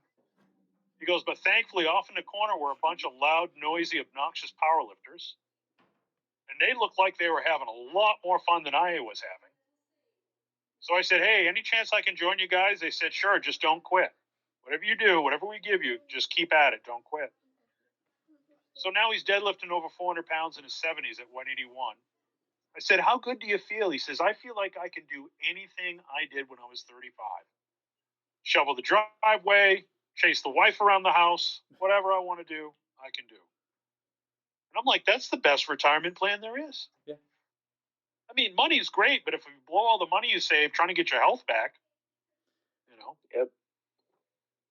Yeah, those are the people I worry about. Is the ones who are, you know, they're doing things now and they're putting their health in the absolute back seat. And I'm like, man, the stress that you're putting yourself under, you know, Yep. it's just it's a roll of the dice that I wouldn't take, you know. No. But And you value it more as you get older. You think in your 20s, then you get to be 35 or so, and it's like, oh, yeah, maybe.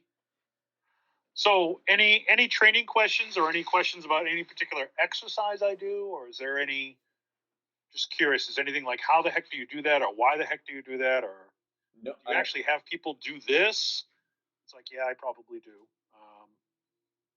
well, I need to play around and explore a little bit more. I need to play around with some bent presses because I've never really trained those before.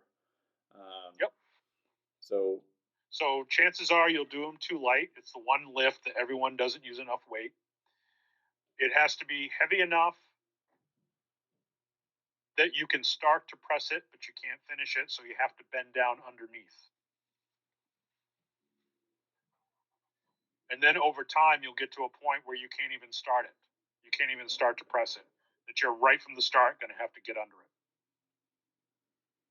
Yeah, that's the one area I think I would assume that I need the most work is that lateral line, you know, Yep.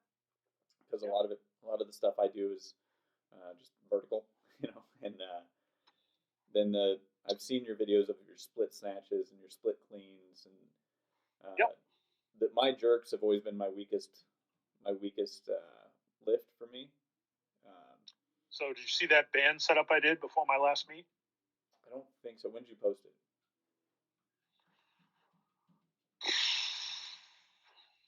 April. Okay, I'll scroll. I'll look back through it. I'll find it. But it's I use band. I learned how to. My best friend and I were training years ago, and we were using bands. We found a technique for overexciting the nerves. So we would work up to like 65% of the max on the bar with band tension added. We would take the bands off. We could put a PR weight, and we would nail it. And then we'd put on even more weight, and we would nail it because the nerves have been overexcited from the band tension. And so we'd come back next week without the bands, and we could still hit those same weights. So it was pretty cool. So if you want to, and I did it before my last meet because my jerks were just in the toilet, and I was able to hit 25 more pounds convincingly than I had been doing in training. Than my training was showing up, you know. So that's what happens when you mess around. You find out, right? Because if you're down for it, I think we'll definitely need to do a part 2 with you. Yeah. Because I would like to do a little. I'll contact a few more people that I think would love to hear what you have to say because, and I also want to reach out to that. I think it's Range of Strength that does. He does a lot of things similar to you as far as old time lifts. He pushes in ranges of motion and things like that. But I don't know. I think training is one of those things where, you know, it should be a culmination of a wide variety of disciplines. It's not we're just going to do just lifting or just Olympic lifting. And in my eyes, coaches should talk to as many people as possible to give them a better perspective. Because if it's a very incestuous field where it's like, all right, well, I'm just doing this because I saw this guy do this. It's like, no, we need to talk and try and ask questions and learn. And that's why I competed in powerlifting, weightlifting, old time strongman, and grip sport. You know, that's why I've competed on all of those. Yeah. You know, there's so much to learn, and you can watch all the YouTube videos you want, but go to a meet, you'll really learn something. Yeah. You know, be around those people and the conversations you overhear. Just shut up. Stop talking about how great you aren't, and just listen. You know, just go to the meet and compete. Because people's like, well, because I recommend people compete, and they're like, James, I'm not that kind of person. I go, that's not what I'm talking about. Yeah. Compete. Number one, when you compete, it's great because you put a little date on the calendar. You mark the date on your calendar. All of a sudden, that workout that you might get to tomorrow, you're going to have to get to today because you don't want to look like an idiot when you get to the meet. So let's make sure to get our training in, right? Yeah. And maybe that diet will be a little more strict and that sleeping habit will be a little better. But go to the meet, compete, do the best you can, but just listen to what everyone else is saying. Listen to what they're talking about with training. Yeah. You can learn a lot. You can definitely learn a lot. And I definitely learned that I'd rather go to non-tested meets than tested meets. Tested meets wound up being full of people of, well, I could do this if I was on drugs. I can't do that because I'm not on drugs. And boy, I wish I could do this, but I'm not on drugs. It's like, I don't need to hear that. Yeah. But if I go to the non-tested meet, they talk about everything but the drugs. Right. I'm using this grip or this band or these chains, or they're talking about everything they're doing. And I'd much rather be around that. To me, that's much more positive. Yeah. You know? I agree. Who wants to be around an ex-smoker that all they talk about is how much they miss cigarettes and wish they could smoke? You know, just go have the cigarette and shut up. You know, you heard it here first. There we Go go. have a cigarette and shut up. So either one of you guys use bands or chains? Because I love using chains for weightlifting. I actually am doing the Dave Tate, the Conjugate program right now, and he's a big fan about doing it. So limited to, gosh, what is it? I have been to Westside Using- Barbell. I have met Yeah. Louis Simmons. Yeah, was a lot of fun. limiting the amount of bands that you use during the training sessions, but still incorporating into the program in itself. Just because the adaptation and again understanding tension and everything like that. I again saw significant changes in my lift because of bands, and I was just like, yep, I'm a believer now, and it's awesome. Yeah. Fastest, So it's- easiest way to fix an uneven bench press is start putting bands on the bar, because you will not. That foolishness will not. Nope. No, you're gonna customize your face with the bar if you don't. That's facts. Seriously, my best friend had a tilt, gone right from rep 1. Put just a little band tension on there, gone. Yep. Nope, none of that foolishness. Yeah, and it just it makes sure that there's no lax in your position from start to finish. Until you rack that bar, you rack the bar, you're not done. And it is. I had a couple of times where I was eating some humble pie for sure. Yeah. Well, and I think as a strength athlete, the hypertrophy can be hard to manage because you're too busy strength training. The reps may be lower. If you're someone that responds to sets of reps of 10 to 12 on a squat, but you're never doing more than 5s, But the bands really kind of bridge that gap, I think. Yep. Yeah. I think you're still going to do your triples, but you're going to get a lot more hypertrophy because there's so much more muscular tension just from the bracing. You know. Yeah. I like using bands a lot. Chains, if they're available with the setup that I want for chains, but that's a lot more rare. But with the band tension, I think it's one of those where it makes you pay attention to what you're doing. So I think you're more engaged with every individual rep, because if not, you're gonna get messed up. So but I also like. Couldn't agree with you more. I heard it explained once where a guy was saying, think of it like you got to outrun the bands, because that tension is going to catch up quick. So you got to get out in front. Where it teaches you exactly what Fred Hatfield was talking about of CAT, compensatory acceleration training. Like you've got to punch it. You can't be a dimmer switch athlete and be one of those people to be like, oh, kind of go. No. Well, Fred's the same guy that said no one lifts a heavyweight slow. Exactly. No. Let's get this sucker done and over with. Yeah, and get me out of here.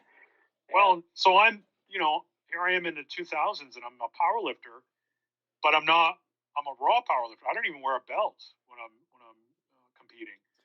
So I'm not going to use the bands in the same way that someone who's wearing a shirt or a squat suit is, right? So I'm not looking to overload the top. But something Louis said in an article was that they found the strongest athletes, their eccentric phase was faster than the weaker athletes. So they lowered their heavy weights faster. I'm like, well, I guess that's what I'm going to make the band. So that's what became my goal, because how Westside used the bands was different. So I'm like, okay, I'm going to use bands to teach me to lower faster, to get more aggressive, to build that kinetic energy in the joint, in the connective tissue of the joint. So that was a big change in my strength ability. Because that's where he was talking about the overspeed eccentrics, right? Yes. Okay. Yeah. Or at least as I remember it, yes. Because that's how I remember seeing. Like, I haven't dove in that deep to all the Westside stuff.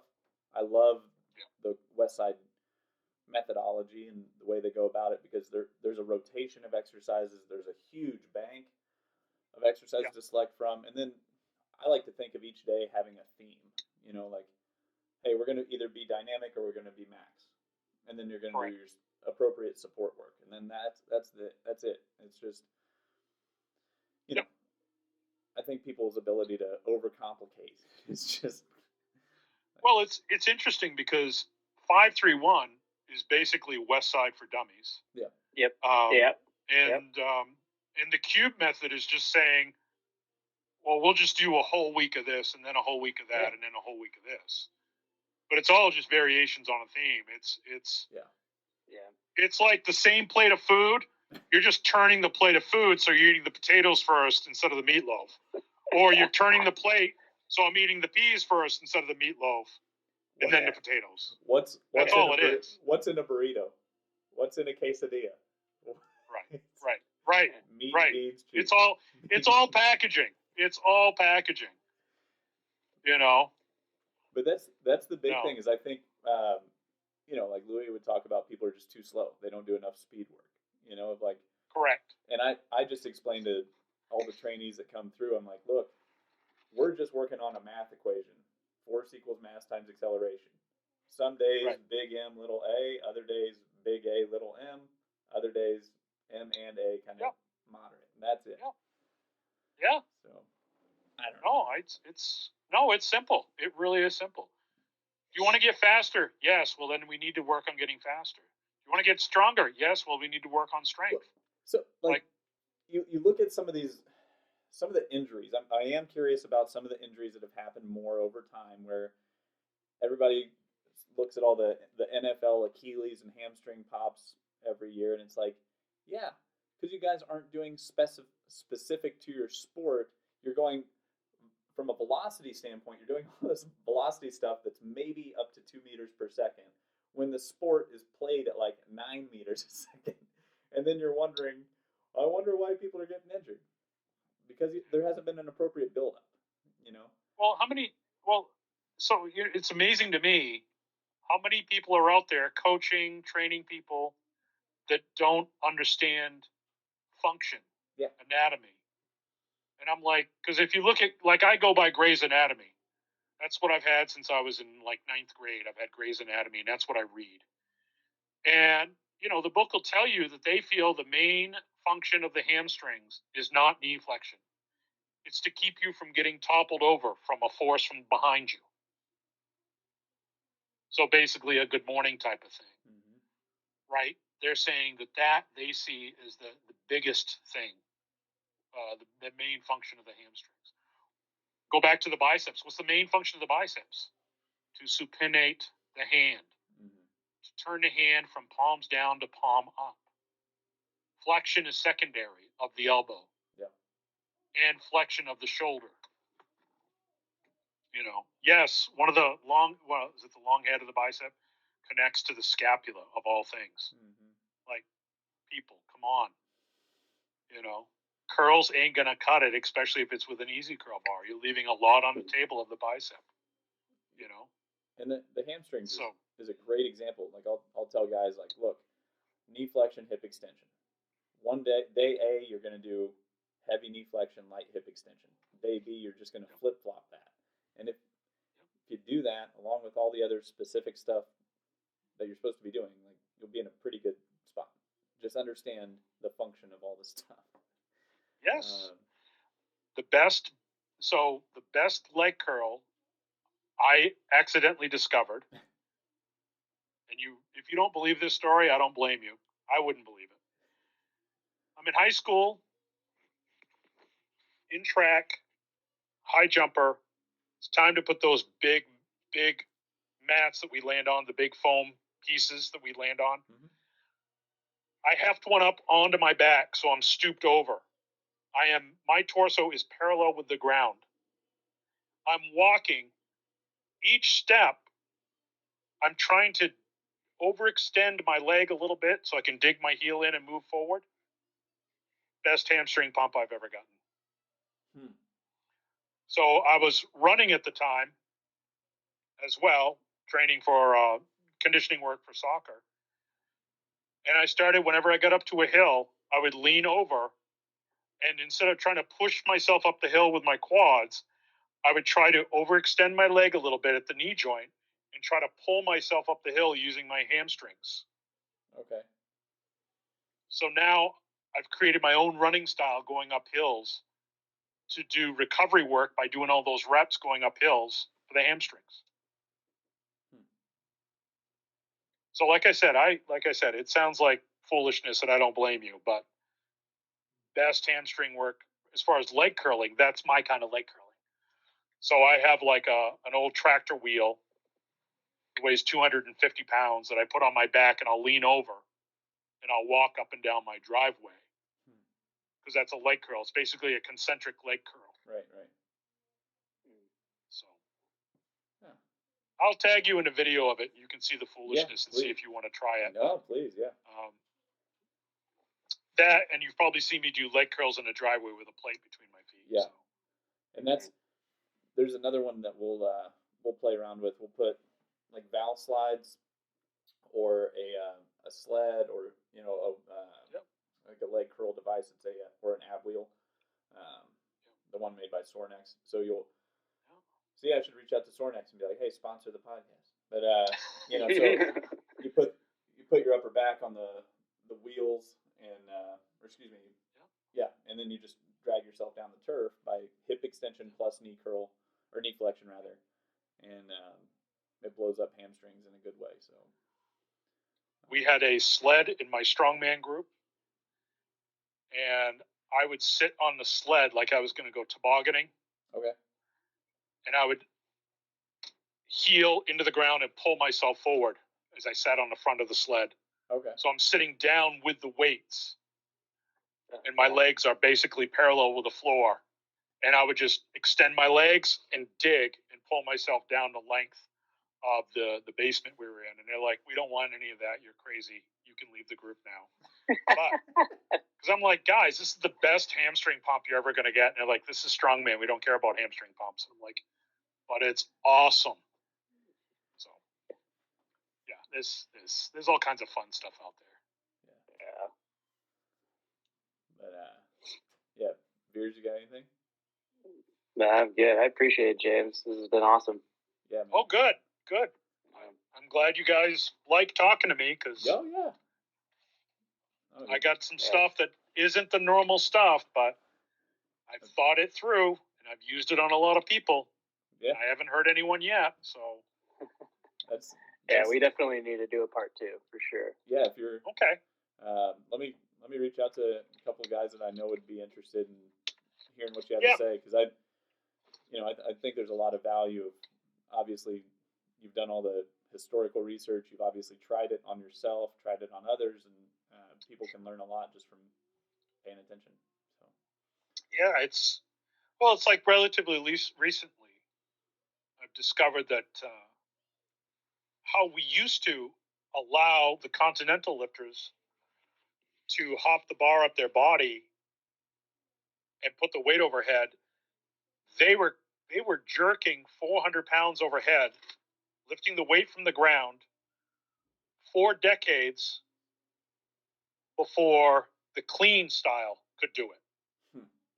So in 1911, Steinbach could continental jerk 409. It wasn't until 1951 that John Davis clean and jerked 401. Now, if you want to say, well, in between we had a World War I and a World War II, all right, fine. You want to subtract 10 years from that? Fine. So it took only 30 years for clean and jerks to catch up to the continental jerk. Yeah. And that's with people specializing on clean and jerks and ditching continental jerks. Because when they stopped allowing the continental style, all the continental lifters said, this is stupid. This is BS. We're not doing it. Bye. We're out. We're out of the sport. They quit. So we already had.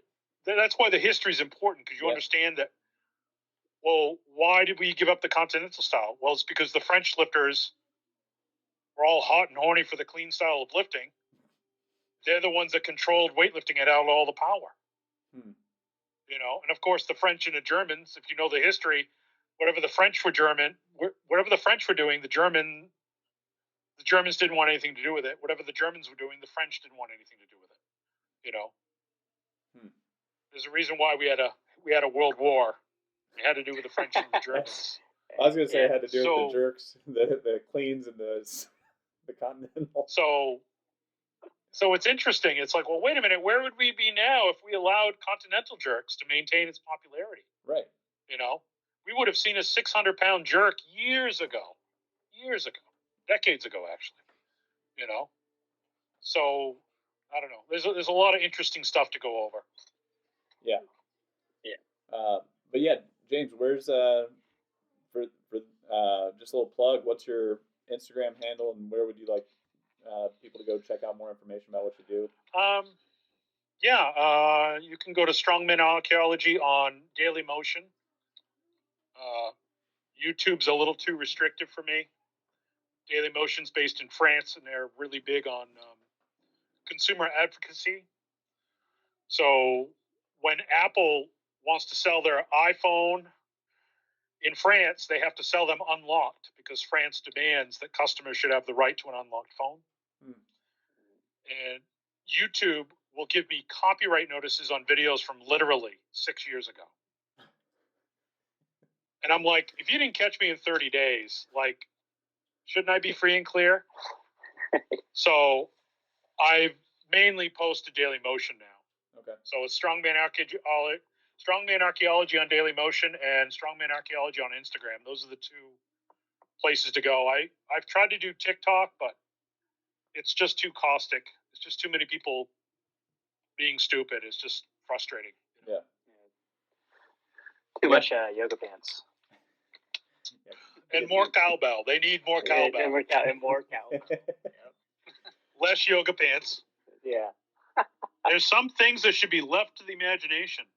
Yoga pants answers the question that I never asked. What do you look like under there? Yep. No, I'm all set. Well, thank you. My eyes are up here. Yeah. Yeah. Yeah. As we would say here in Maine, I would rather eat the crotch off a dead skunk. There you go. Maybe that's the name of this episode. I'd rather eat There the you crotch. go. Yeah. Well, I appreciate you having me on. I love talking shop. Yeah, this is great. I love talking about just, and I'm not trying to sell anything. It's like, look, take my advice or leave it. I don't care. I'm not making any money off you. Yeah. So, but I'm telling you, the stuff is really simple.